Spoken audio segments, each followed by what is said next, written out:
طيب تعالوا بقى بصوا كمان على الفرض التاني. الصلاة. صليت؟ صليت في رمضان؟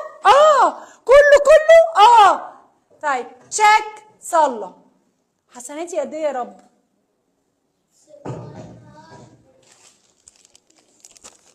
ايه يا رب؟ مفيش حسنات؟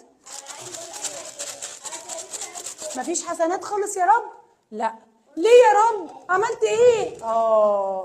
كنت وانت بتصلي قاعد الله اكبر الله اكبر الله اكبر الله اكبر، ومفيش خالص اي خشوع، مش فاهم خالص انا اصلا بقول ايه.